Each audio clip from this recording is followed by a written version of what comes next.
Hi friends, तर आज आपण बनवणार आहोत पनीरची ग्रेव्ही किंवा ग्रेव्ही पनीर असं. तर एकादश होती आणि म्हटलं नॉनव्हेज काय करता येणार नाही, म्हणून तर मी हा प्लॅन केला. आणि इथं बाकीचं सामान भाजून घेतलेलं आहे. बाकीचं म्हणजे कांदा, खोबरं, अद्रक, लसूण, इथं टोमॅटो, कोथिंबीर आणि पांढरे तीळ हे सगळं भाजून घेतलेलं आहे. आणि मी हे पाव केलेलं थोडंसं कमी होतं, असं पनीर होतं हे अर्धा पावापेक्षा जास्त होतं. तर मी ते सोडून वगैरे घेतलं, स्वच्छ असं धुतलेलं होतं. तर धुवून घेतल्यानंतर मी आता इथं कट करून घेतलेलं आहे. अशा पद्धतीने पनीरचे एवढे एवढे पीस ठेवलेले आहेत. तुम्हाला आवडेल तसं त्या क्वांटिटीमध्ये ठेवू शकता. तर मी आता पनीर पहिल्यांदा थोडंसं फ्राय करून घेणार आहे नॉर्मल, जेणेकरून ते नंतर भाजीत डायरेक्ट टाकलं तर त्याचा असा वेगळाच हे येतो. तर त्यासाठी नेहमी थोडंसं ब्राऊन कलर किंवा कलर चेंज होईपर्यंत फ्राय करून घ्यायचं. तेल काही जास्त वगैरे लागत नाही. बघू शकता एकच पळी टाकलेली आणि त्यातलं पण शिल्लक राहिलेलं होतं. तर इथं थोडासा कलर चेंज झालेला आहे आणि एवढंच मी पनीर फ्राय करणार आहे, जास्त पण करणार नाही. तर बघू शकता. आणि पनीर फ्राय केल्यानंतरच पनीर असं छान लागतं, किंवा तुम्ही फ्राय केल्यानंतर पण पाण्यात तुम्ही ठेवू शकता, जेणेकरून ते सॉफ्ट राहतं. नाहीतर लगेच थोड्या वेळाने भाजी करायची म्हटलं तर ते थोडंसं कठीण होतं, रबरासारखं.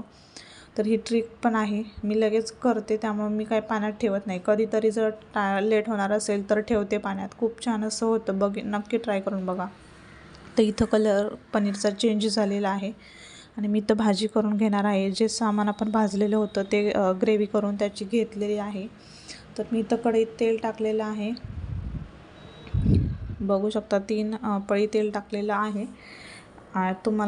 तुम्ही किती प्रमाणात तेलकट खाता त्या प्रमाणात तुम्ही टाकू शकता. आणि इथं खडा मसाला टाकलेला आहे, जे की 2 लवंगा होत्या, 2 मिऱ्या होत्या आणि तमालपत्र होतं. दालचिनी माझ्याकडे अवेलेबल नव्हती, तर मी ती टाकलेली नव्हती. आणि त्यानंतर मी जे ग्रेव्ही केलेली होती, कांदा, खोबरं, लसूण, अद्रक आणि पांढरं तीळ ते टाकलेली होती. आणि त्यानंतर मी टोमॅटोची सुद्धा पेस्ट जे प्युरी केलेली होती ते देखील टाकलेली होती. टोमॅटो भाजायच्या अगोदर जो कट करून घेतो तो स्वच्छ असा धुवून घ्यायचा आणि त्यातल्या बिया वगैरे काढून घ्यायच्या, जेणेकरून टोमॅटो हा आंबटसर लागणार नाही. तर त्यासाठी आणि मसाला चांगल्या परतल्यानंतर मी इथं कोरडे मसाले जे आहेत ते टाकून घेतलेले आहेत, जसं की हळद, काळं घरगुती तिखट. तुम्ही जे मसाले ॲड करता ते करू शकता. मी जास्त काही करत नाही.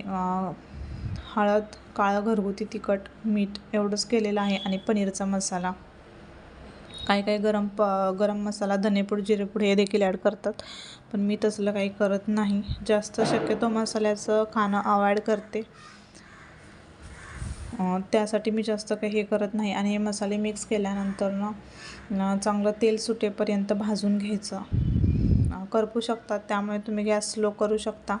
आणि इथं जे शाही बिर्याणी मसाल्याचं पॅकेट होतं, शाही पनीर मसाल्याचं जे पॅकेट होतं मसाल्याचं, तो देखील मी थोडासा टाकून घेणार आहे. मी पनीर टिक्का मसाला पण यूज करते, हा पण यूज करते, पण तो माझ्याकडचा संपलेला होता, तर मी हाच यूज करते. त्याची पण टेस्ट खूप भारी अशी लागते. तर मी ह्यात थोडासा मसाला टाकलेला आहे तो, आणि चांगलं परतवून घेणार आहे. अगोदरच सगळ्या मसाल्याला तेल सुटलेलं होतं, त्यामुळे. आणि कोणतीही भाजी करताना तुम्ही गरम पाणी ॲड करा, खूप छान असं टेस्ट येतो, कलर देखील येतो आणि चव पण त्याची छान लागते. तर मी इथं कोमट पाणी केलेलं होतं, जास्त गरम असं नव्हतं केलं, पण नॉर्मल कोमट असं केलेलं ते पाणी घातलेलं होतं. तुम्हाला ज्या हव्या त्या कन्सिस्टन्सीत तुम्ही ते ॲड करू शकता. तर मी जास्त पातळ असं करणार नव्हते आणि जास्त घट्ट पण नव्हतं करणार, मी त्यासाठी थोडंसंच पाणी टाकलेलं होतं. बघू शकता हे अजून घट्ट होणार आहे शिजल्यानंतर. तर असा माझा भाजीचा कलर आलेला आहे. आणि मी थोडंसं त्यात एक अर्धा चमचा लाल पावडर ॲड केलेली होती, जेणेकरून त्याचा कलर अजून छान असा येतो हॉटेलसारखा. हॉटेलमध्ये जास्त प्रमाणात मसाले वापरतात, आम्ही शक्यतो जास्त मसाले खात नाही किंवा यूज देखील करत नाही. आणि पूर्ण ते भाजीतला रस्सा वगैरे 15-20 मिनिट आटून दिल्यानंतर हे पनीर मी घालून घेतलेलं आहे. कारण पनीर जे अगोदर घातलेलं नव्हतं, फ्राय केलेलं होतं आणि तसंच ठेवलेलं पण होतं, तर म्हटलं नंतर घालूयात. आणि पाण्यातून काढल्यानंतर मी घातलं. बघू शकता भाजीला खूप छान असा कलर आलेला आहे. आणि नंतर थोडी परत 5-7 मिनटं उकळून दिली आणि नंतर गॅस बंद केलेला होता.